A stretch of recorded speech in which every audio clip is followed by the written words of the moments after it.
Welcome back to Spencer Lawn Care. TQ, aka Trimmer Queen, is going to take you guys along for one of her tall overgrown adventures. Let's get into it.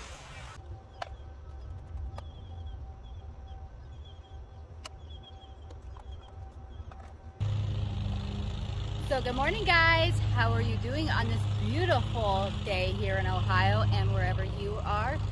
So as you can tell, I got my trusty old trimmer here and some overgrown stuff here that I can't mow because if you can see there's some big boulders and everything right behind me. So what I'm gonna do, you know what I'm gonna do. So let's get to it.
So some of you always ask what trimmer I prefer. This is the Stihl FS94R. It's very lightweight. It's something that I could use all day long. It doesn't fatigue me or anything like that. And yeah, this is my preferred trimmer. I absolutely love it.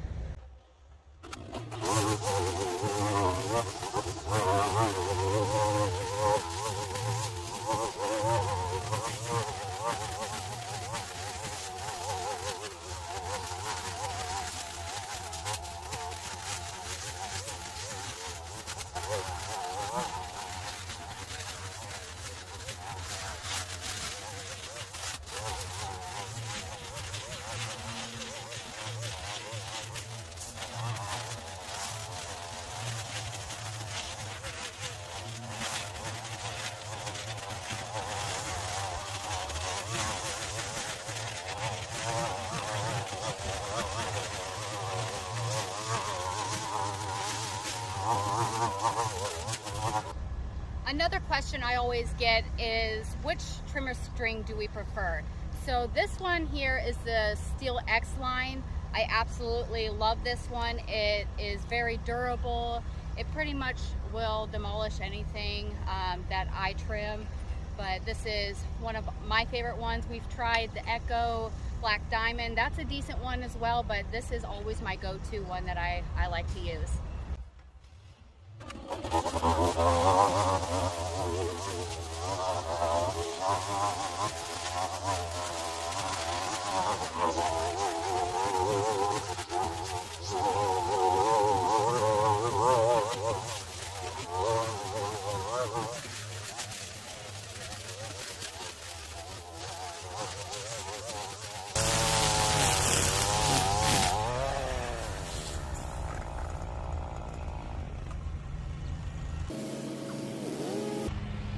Right now is a good time to let you know about the speed feed head that we use, that we love. This is the Echo speed feed head. This is the 400 version. They also have a 450, I believe. It's bigger, it holds a little more string, but this would be a good time to restring here. Always carry string in your back pocket. So there's holes here that you line up to pull the string through. Like so.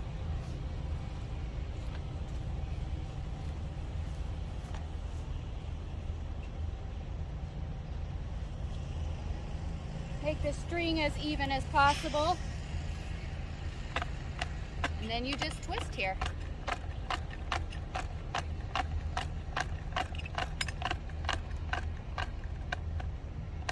Very simple. Now let's get back to work.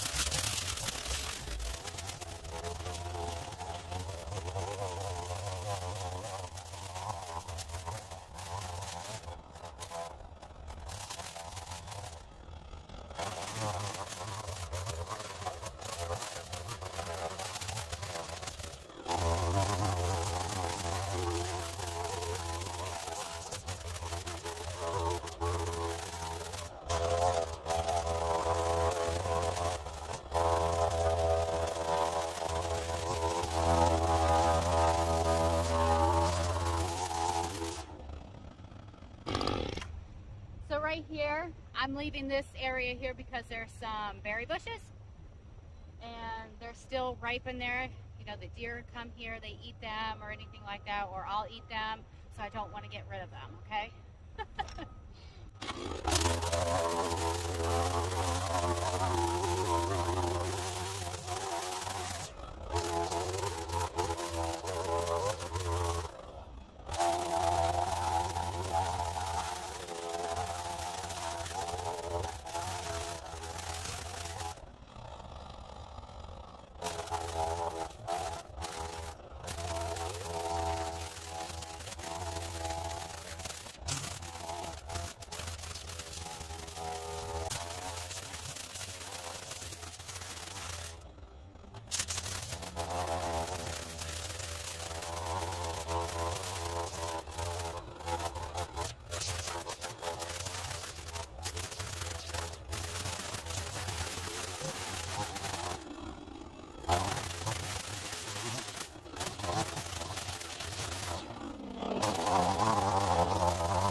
So this here is a giant jagger bush.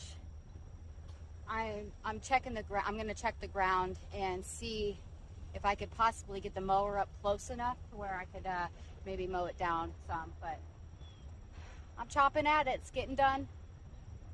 Just clearing away all this debris before I get mowing.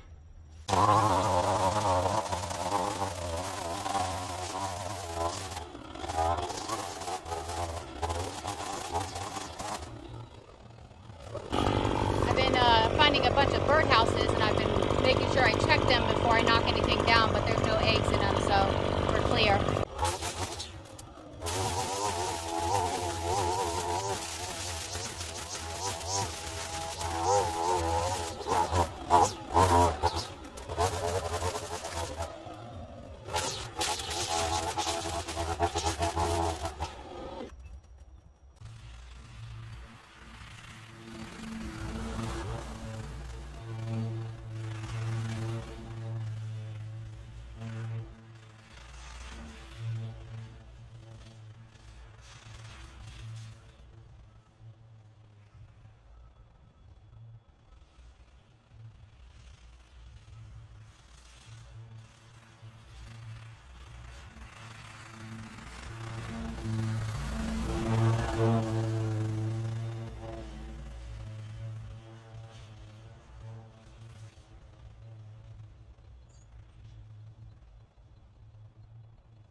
We got it all knocked down.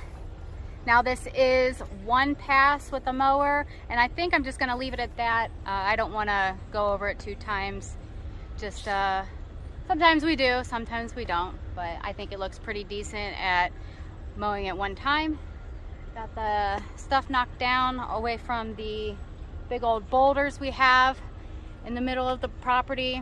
Don't know why they're there, but they're there. But yeah, and one thing, I don't know if you caught earlier in the video, there was like a hawk, and it kept flying and swooping down and everything. It was just so cool to see. It was probably obviously looking for maybe a snake or something to snatch up, but I did see only one bunny run away from me this whole time, so not too many things in this lawn that I caught. So, but yeah, overgrown lawn, done. Also, I wanted to show you, I did get it on video, but right here was where all the prickly bushes were, and I was able to get on it with the mower and knock it all down. So those are gone, but up in here there's just too many holes to get the mower stuck into, so I couldn't just go ahead and mow this all. Yeah, turned out good.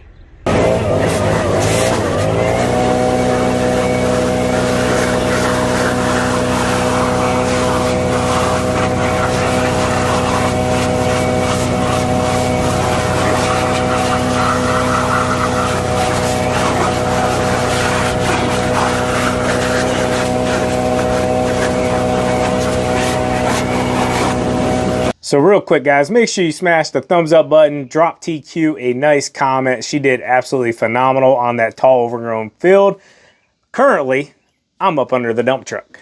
So yeah, I'm looking here. I found a company that can make us mud flaps, okay? And they'll do them in a small enough quantity that it makes it worth us to spend the money and to get them done. Simply, I want something that has our brand, our logo on it, so it's not another company's. And, you know, it's just kind of how I do things around here. Anyways, I'm looking, and I've never installed mud flaps. And the gentleman asked me if I already had something to hook them to. And I told him I didn't believe so. And I know I don't want to drill through this frame at all. I was kind of looking like, you know, should we go into the aluminum body, you know, maybe like on the gusset or something. But I really don't want to mess with that either. So looking, this is our gas tank here. I'm not sure if these holes or if maybe these holes could be used with the leaf springs here and everything. I just want to make sure we're not, you know, getting in the way of anything. I'm assuming these would probably be fine, but that would be, you know, a good couple feet back. Typically, I think you want the, you know, the mud flaps to be fairly close to the tire, you know, within, you know, maybe 6 inches or so. So you guys let me know. Am I missing something under here that they're supposed to connect to? Is maybe a bracket that comes up over here? I know I don't have the brackets, but I'm just trying to figure out where they would go. Obviously, I can't like go into the side of the gas tank. Can't really go into, you know, any of that. Yeah, I'm just not real sure. So, yeah. Show you guys around here a little bit. Maybe I'm missing something or not seeing something. Both sides are pretty much the same. Yeah, I just don't know. Anyways, guys, I hope you enjoyed today's video. I am going to be getting mud flaps on this thing, and we got to get the gas tank extender on because it kind of stinks having to bend down and put gas in it every week. Not bad during the summer, but, you know, getting here in the winter time, cold months, I'm not going to want to be putting my knee or anything down into slush. So, yeah, hope you guys enjoyed the video. As always, keep mowing, keep growing, keep making money, boys. We'll talk to you later. TQ up. Peace. Bye-bye.